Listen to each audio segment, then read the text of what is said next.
manifestation qui traduit aussi leur engagement patriotique. Et maintenant, à propos de votre question, je pense que vous-même, vous avez la réponse parce que tout ce qui vient d'être dit sur le plateau me rejoint et c'est contradictoire. Et c'est quand même une honte pour les nègres, pour les Africains, que de montrer aux yeux du monde qu'ils sont incapables de se diriger. Je dis bien incapables. Tout ce qui vient d'être dit sur le plateau, là, moi, j'ai honte d'être noir, j'ai honte d'être africain. D'abord, quand il parle de l'armée qui devait diriger, mais c'est ce que j'ai toujours dit au début, les jeunes officiers ont fait leur coup d'État, laissez-les diriger. Vous les avez plongés dans les questions gréco-romaines, droits de l'homme, démocratie, qu'il faut une transition. Bon, maintenant, ça revient à ce que le docteur Yaro disait, que la transition est l'émanation d'une charte. C'est pas vrai. Ça, c'est ce qu'on appelle l'escroquerie intellectuelle en Afrique. Les intellectuels sont là, ils répètent ce que les Occidentaux leur disent. La charte, la transition n'est pas l'émanation d'une charte. C'est pas vrai. Ce que nous appelons une transition, c'est un coup d'État. C'est un coup d'État. Mais comme les Occidentaux ne veulent pas nous voir politiquement nous organiser, on nous a, comme on appelle, programmé pour qu'on ait un raisonnement. Et c'est tout ce qu'il vient d'être dit, c'est ce que j'ai toujours dit.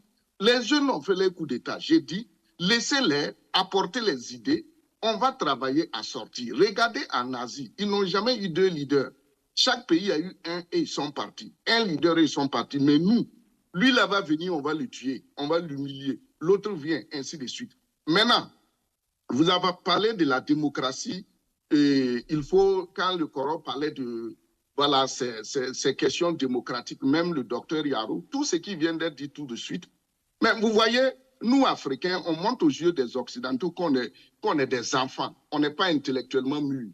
La démocratie n'est pas une culture en soi. La démocratie a été le résultat des luttes révolutionnaires aux États-Unis et en Europe. Et c'est en ce moment maintenant que je vous donne des exemples dans ces mêmes pays européens. Et ici sur le plateau, vous-même, vous allez observer si j'ai menti. La première fois qu'on élit démocratiquement, où on parle de démocratie, c'est aux États-Unis. Les gens ont fait les guerres d'indépendance. Quand ils ont proclamé l'indépendance, le 4 juillet 1776, il a fallu attendre 1789, date à la première élection présidentielle. Et mieux, les États-Unis étaient en union. Donc, c'était plus difficile. Mais de 1776 à 1789, qui dirigeait les États-Unis? Ont-ils appelé ça transition? Ont-ils dit que George Washington ne va pas diriger? Non. Ils ont mis en place les leaders. Ils ont pris le temps. Ils se sont écoutés. Ils ont écrit des tests. Voilà aujourd'hui ce que ça a donné. Et je vous donne un exemple. Jusqu'à présent, on continue de parler d'eux. Ça, c'est un journal live qui vient de sortir un truc sur Benjamin Franklin. Regardez ce qui est écrit. Des gens qui ont vécu de 1700 à 1800. Et on continue de parler d'eux dans leur histoire. Des patriotes, comment ils ont construit leur pays. Mais chez nous, non. On veut faire comprendre aux autres qu'on comprend français. Deuxième pays, la France. Qui a élu De Gaulle? Quand il y a eu la deuxième guerre mondiale, on a pris Paris en 40. De Gaulle, un officier supérieur, s'est enfui en Angleterre. Il a fait une déclaration. Tous les Français qui voulaient résister se sont ralliés à lui. Et c'est l'Afrique qui était son territoire français par lequel il a lutté. Quand ils ont fini la guerre en 1945, la France n'a pas officiellement signé avec les vainqueurs l'amnistie de l'Allemagne. C'est quand la Russie, parce que les Américains ont organisé leur amnistie avec leur signature avec l'Allemagne, et les Russes ont organisé. Les jours-là, la France n'était pas invitée. De Gaulle a envoyé le général Delatte. Delatte qui arrive, on ne les a pas invités, il a honte de circuler pour savoir c'est où. Il a envoyé son directeur de cabinet, René Bondou, de courir partout pour voir où aura lieu. Et René Bondou a tout fait. Le général Gorpi Joukov a eu pitié d'eux. On a pris un drapeau nazi qu'on a déchiré, on a cousu sur place pour poser sur la table et que la France est venue signer les choses, la paix avec l'Allemagne. Maintenant, quand vous regardez ça, de 45 à 60, qui a élu De Gaulle? De Gaulle a dirigé la France, on n'a pas appelé ça transition. Ils ont mis leur synergie ensemble, ils ont réfléchi. Mais chez nous, d'où viennent les questions de quand quelqu'un fait son coup d'État, on dit non, il faut donner aux civils. Mais quand les intellectuels disent qu'il faut donner aux civils, ce n'est pas des intellectuels. Ils sont très, très, très mal cultivés. L'histoire du monde, c'est une histoire de guerre. Les leaders politiques avant l'Occident, même en Occident, c'était des guerriers. C'est des guerriers qui pouvaient gérer une société. Aujourd'hui, qu'est-ce qu'on a? Donc, voilà les réalités de nos problèmes. On ne peut pas s'asseoir en train de copier pour ressembler aux Occidentaux et dire qu'on va régler nos problèmes. Tout ce qui vient d'être dit sur ce plateau, quand on dit de prolonger, de grâce, et je suis d'accord avec les Occidentaux que les nègres, ce n'est pas la peine. Est-ce qu'on a besoin d'aller à une assise nationale pour dire qu'il faut prolonger la transition? Nous prenons les ordres avec qui?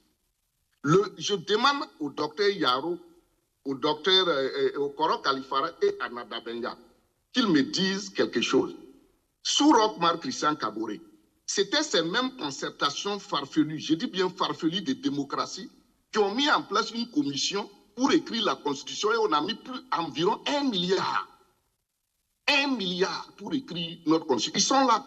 Ils se rappellent très bien de cette commission hétéroclite dirigée par un des moindres de la société civile à la personne de Ali Ouedraogo. Où ça nous a envoyé? Écrire, alors que les États-Unis, c'était 5 personnes. 5 personnes, les 5 leaders ont écrit la Constitution et jusqu'à présent, c'est valable. Chez nous, on a mis une commission, on a mis des milliards et ça ne dure jamais. Il faut réfléchir. Donc, quand les capitaines sont arrivés, moi, je vous avais dit au début ici, nous, les intellectuels, là, évitons de parler, donnons-leur les idées et on va travailler à sortir le pays de tous ces problèmes. Les gens n'ont pas écouté. Maintenant, moi, au sortir de cette manifestation, j'avais des propositions à faire que je vais lire rapidement. Il faut un document d'orientation politique à suivre par tous les Burkinabés. Il faut maintenant un discours d'orientation politique, un projet de société.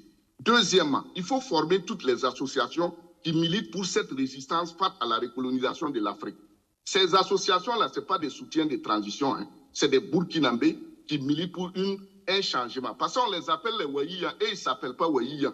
C'est les intellectuels qui, au début, qui les appelaient Waïya parce que Waïya veut dire amoré, sortez, sortez, sortez. Voilà. Maintenant, il faut une évaluation bimensuelle ou trimestrielle de l'évolution de l'état du pays, pas la transition. Moi, je suis contre le concept de transition et le concept de président de transition. Et aujourd'hui, il faut que le gouvernement, si Maître Kélem de Tambela m'écoute, il est maître, il est docteur en droit, en tant que chef du gouvernement, il doit interdire le mot transition et président de transition. Nous, les nègres, on ne peut pas continuer à faire honte à l'humanité comme ça. Tout un pays, on refuse même d'appeler notre président président du Faso. Ça veut dire quoi? Intellectuellement, c'est trop incongru, ça n'a pas de sens. Maintenant, il faut que le gouvernement doit être plus dynamique et ferme. Les agents de l'État doivent changer de comportement. Il faut que dans l'administration publique, les gens travaillent comme il se doit, les gens comprennent la situation dans laquelle nous sommes. Maintenant, à l'échelle africaine, il faut l'accélération de la mise en œuvre de l'AES en tant que fédération et la mise en orbite d'une armée fédérale. Je reviens là-dessus parce que vous voyez, les Occidentaux, ils savent comment se concerter en cachette, en dessous des tables pour gérer leurs intérêts. Mais nous, les nègres, notre problème, c'est comme bagarre de chiens. Tout le monde est au courant. La guerre en Ukraine, ils sont en train de se concerter en cachette pour en finir avec cette guerre. Mais nous, on est là, on ne suit pas la géopolitique. On va s'asseoir, ils vont finir avec la guerre en Ukraine, chercher, signer en cachette des traités et ils vont revenir sur nous. Donc l'AES a le devoir de mettre en place une armée fédérale qui va commencer déjà à être opérationnelle. Merci. Parce que la situation dans laquelle nous sommes... Pardonnez-moi de vous interrompre. Je peux vous interrompre, pardonnez-moi, mais... Je ne veux pas d'assise, je ne veux pas entendre parler. Les capitaines, là, quand ils ont fait leur coup d'État, ils veulent diriger l'État. Ils n'ont qu'à nous donner un projet de société. Ah d'accord. Le document d'orientation doit être rédigé. Je finis d'asser les douter. Pour vous, un document d'orientation doit être...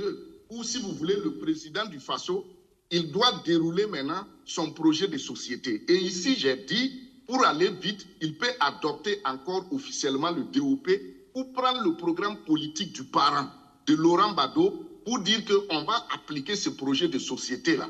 C'est un Burkinabé qui a réfléchi, ça fait partie de notre propriété intellectuelle. C'est pas dire que non, parce qu'on aime tel parti politique ou bien non. C'est une réalité qui est là. Vous avez aussi dit... Ici, c'est le bilan que le gouvernement fait. Chaque fois, je parle ici des préfets, même le Koro Kalifara Seré qui a été au ministère de l'administration ne me soutient pas pour apporter des explications concrètes parce que ce n'est pas mon domaine. Les préfets aujourd'hui doivent avoir les moyens. Voilà, les préfets doivent être dotés de moyens. Et dans les régions, chaque, par exemple, 2 mois ou chaque 3 mois, le gouverneur, le haut-commissaire, le préfet, le commandant de compagnie, le chef de corps, le DR de police, ces 5 ou 6 autorités peuvent se retrouver, faire un bilan de la situation qui remonte. Et le gouvernement, maintenant, chaque 2 mois, chaque 3 mois, peut faire un bilan sur l'évolution de l'état du pays, même pas la transition. Ce n'est pas un mot qui sied. Et il faut que parle de nègre, ce n'est pas des injures ou bien de la condescendance. Vous-même, vous le savez, la notion de nègre. Voilà. Et quand je dis cela, c'est pour amener aussi les gens à réfléchir. Donc, ce n'est pas une condescendance ou des injures. Parce qu'au Burkina, on est habitué à ça. Quand un intellectuel raisonne, on transforme ses propos. Maintenant, pour rentrer, je vous ai dit, il va falloir que souvent je vous dise une certaine vérité.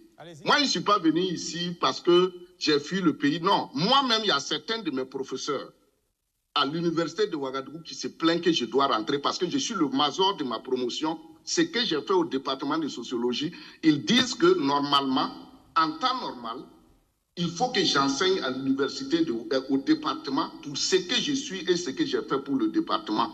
Donc, ce n'est pas que je ne veux pas rentrer, mais il y a des circonstances. Je n'ai pas voulu être dans des gloum-gloum. C'est pourquoi j'ai accepté de venir aux États-Unis par la green card. Il faut que les gens sachent ça. Donc, je ne suis pas un immigrant qui est venu pour dire que je suis un réfugié. Voici comment je suis venu aux États-Unis légalement. Et à partir d'ici, le combat, quand j'étais au pays, je menais les mêmes débats. C'est pourquoi à partir d'ici, j'ai continué à mener le débat. Et ce n'est pas que parce que je suis loin, que moi, je ne pense pas au pays. Ce que je fais, je le fais par mes propres moyens, c'est ma contribution. Donc, ce n'est pas que moi, j'ai peur ou bien moi, je ne peux pas rentrer ou bien je refuse que les choses avancent. C'est un débat d'idées et il faut qu'on voit ça comme ça. Donc, c'était Joseph Kizerbo, certains de mes professeurs. Merci. Un frère, il sort des sentiers battus. Il part de ses connaissances anthropologiques pour analyser ce que c'est effectivement que la démocratie.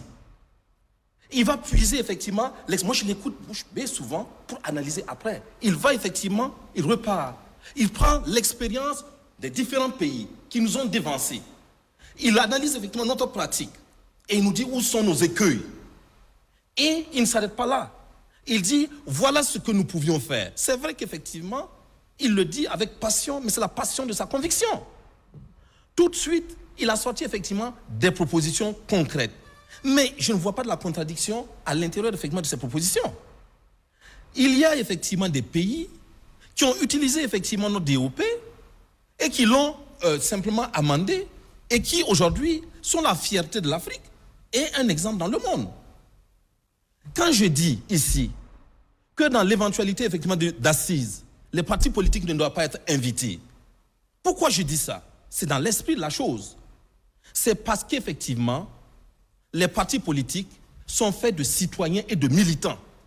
Et au regard, effectivement, de la déconfiture dans laquelle ces partis politiques, dans leur mise en œuvre, nous ont conduits, que l'on prenne effectivement des militants des partis politiques, mais pas les institutions partis politiques. Et pourquoi je dis pas les institutions partis politiques? Regardez effectivement ce qui s'est passé au meeting. Regardez bien avant. Des partis politiques, au lendemain, effectivement, de l'arrestation ou du coup d'État du président, qu'ils prennent effectivement pour leur champion, tout le monde a détalé. La majorité oui, du PRPP. C'est vrai qu'en son temps, on a connu une saignée de démissions pendant même qu'il était encore en résidence. Ils étaient là pourquoi? Pour un idéal politique? Pour des problèmes de ventre et de bas-ventre? Ou quoi? D'accord. Non, continue. Parce que les gens ne comprennent pas quand on dit effectivement que les partis politiques ne doivent pas être effectivement. Aujourd'hui, les partis politiques sont représentés au niveau de l'ALT.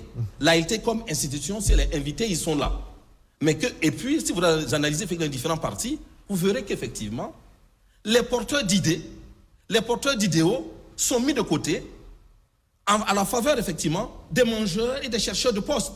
Si vous dites aujourd'hui, on invite les institutions, c'est les mêmes fossoyeurs qui vont venir, effectivement, et les propositions vont être des propositions qui vont voler très bas. Que l'on invite, effectivement, des militants politiques connus, mais qu'on oublie les partis politiques en attendant la refondation des partis. Voilà, le débat.